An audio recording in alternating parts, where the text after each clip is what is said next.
semillas. La mayor parte de nuestra historia fue mediante las poblaciones nómadas que recogían, cazaban y recolectaban, hasta que hubo un cambio en la historia de la humanidad cuando se pasó de una vida nómada a una vida sedentaria. Así nace la domesticación de las plantas. Esto es parte de toda una historia de la humanidad.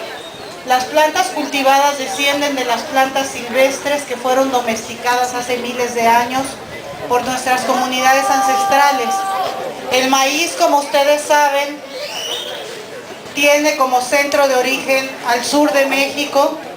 Bueno, aunque ahora se dice que ya todo México es centro de origen, su domesticación fue hace casi 10.000 años y además somos centro de origen de más de 100 especies cultivadas en todo el mundo, entre las que destacan, aparte del maíz, el cacao, la papaya, el nopal, jitomate, tabaco, vainilla, algodón, frijol y tomate, entre otros.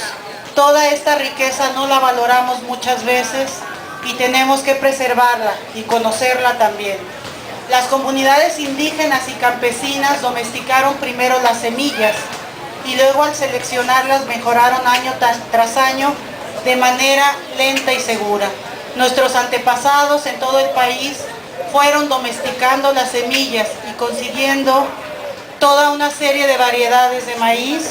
Como nos dice un científico de la Unión de Científicos Comprometidos con la Sociedad, que queremos mucho, el doctor Turren, no es lo mismo el maíz que se utiliza, por ejemplo, para una tlayuda de Oaxaca, que el maíz pozolero, que el maíz de las tostadas, que el maíz de nuestra tortilla, el maíz blanco de Sinaloa, y toda esta variedad está en peligro de desaparecer por los intentos de sembrar maíz transgénico en México. De esto les va a hablar en un momento Adelita San Vicente. Ella es directora de Semillas de Vida, una asociación civil, es ingeniera agrónoma con maestría en desarrollo rural, especializada en economía del sistema agroalimentario. Ella es doctorante en agroecología y a lo largo de varios años desempeñó diversos cargos en la administración pública, sobre todo en el sector rural, en diversas instituciones y órdenes de gobierno. Adelita ha trabajado con diversas organizaciones campesinas. Si gusta, ven Adelita, para que te presente aquí a un lado, no sea tan formal la presentación. Actualmente dirige la Fundación Semillas de Vida, cuya misión es la defensa de una alimentación sana, sin transgénicos, y la protección de las semillas mexicanas. Y bueno, Adelita, te invito a que nos cuentes acerca de la disputa del maíz que actualmente se está desarrollando en México, y muchas gracias por haber aceptado la invitación del Día Orgánico. Gracias, Mercedes.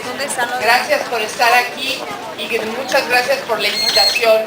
Estamos muy contentos de estar en esta gran ciudad, poblado emblemática de esta zona del país, y contentos de estar en esta feria de semillas, estas ferias de semillas. Debo contar que se están reproduciendo por todo el país. Cada fin de semana estamos en una feria de semillas porque estamos convencidos y sabemos que sobre todo la gente del campo, pero también la gente de la ciudad que tiene ya este compromiso con el campo, sabe que esta defensa de nuestras semillas es la mejor forma de combatir los transgénicos. Nosotros decimos que por eso ahí en México tenemos una disputa por nuestro maíz, que nos estamos peleando a ese maravilloso grano sagrado, nuestra planta madre, el maíz. Nos estamos peleando con las empresas transnacionales.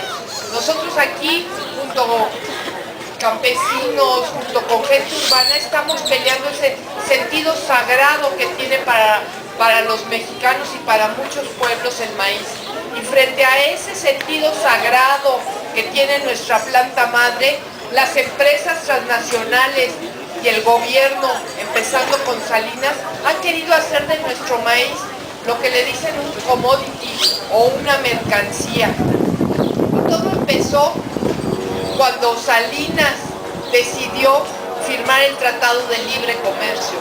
Cuando México firma el Tratado de Libre Comercio allá en 1994, dicen los que andaban por ahí que los canadienses le decían al gobierno mexicano, pero ¿cómo van a poner el maíz sobre la mesa de negociación?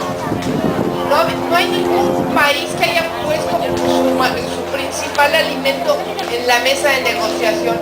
Y resulta que Salinas y Luis Telles lo pusieron sobre la mesa y negociaron nuestro maíz.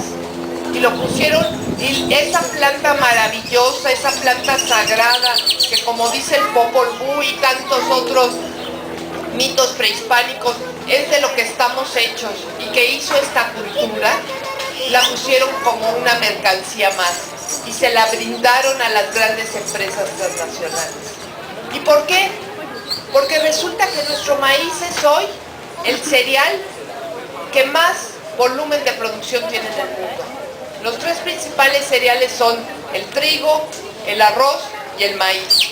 Y aunque ustedes no lo crean, el maíz tiene más volumen de producción incluso que el arroz.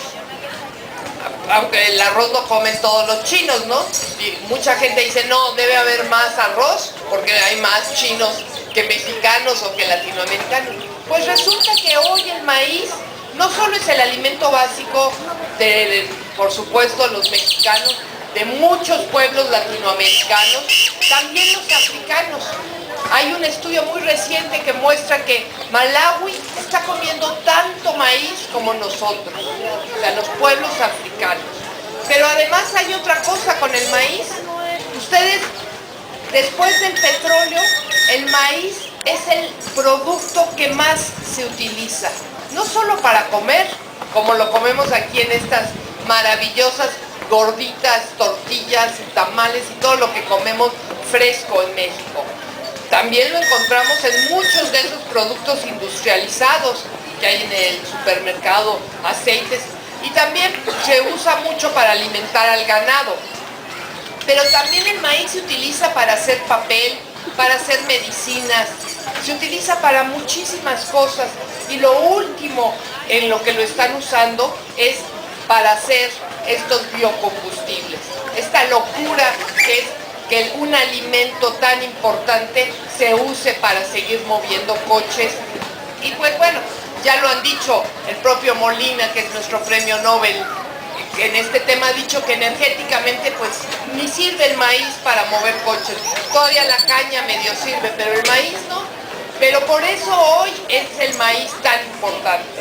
Además, hay otra cosa muy importante de nuestro maíz que ya nos decía Mercedes. El maíz fue hecho aquí en México, en esta zona, en Mesoamérica, fue creado por las mujeres y los hombres. Por eso nuestro poeta Octavio Paz decía que el maíz es equivalente al fuego, porque resulta que el maíz,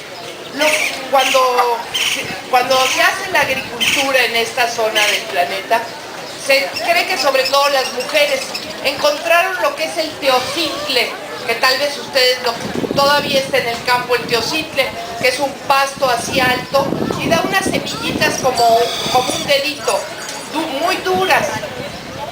Ese es el antecedente del maíz, que se llama teocitle, o sea, dios del maíz. Y a partir de que encontraron esa frutita, se cree que sobre todo las mujeres, porque era cuando pues estaban sedentarizando, o sea, empezaban a hacer las grandes culturas, sus casas, a sentarse, pero los hombres todavía salían a cazar y las mujeres se quedaban. Entonces ellas vieron ese pasto y lo empezaron a observar, a sembrar, a mejorar y a lograr obtener lo que hoy conocemos con el maíz, como el maíz. Esto todavía el siglo pasado lo discutían los científicos. No puede ser, debe haber una planta por ahí perdida. Pero gracias a la ciencia, porque la ciencia también nos sirve, no es que estemos contra la ciencia dijo, no, ya estudiamos a nivel molecular y son muy parecidos ese teocitle con el maíz. Entonces, tenemos ese milagro que es el maíz, que es una planta que cuando los españoles descubren América, se la llevan y conquistó el mundo. El maíz salió y encontramos el maíz, como les decía, en África, pero también en el norte, en Estados Unidos, que hoy es el primer productor, o en Argentina, en el sur, o en África. El maíz se adapta desde el nivel del mar hasta los 3000 metros. Es un cultivo maravilloso. Por eso en sí mismo el propio maíz es el cultivo ideal para el cambio climático. Cuando nos quieren decir es que ya hay transgénicos que soportan la sequía, es mentira. Lo que tenemos es nuestro maíz con esos 10.000 años de cultura y de trabajo campesino. Y eso es de lo que se quieren apropiar las empresas transnacionales con esta tecnología de los transgénicos.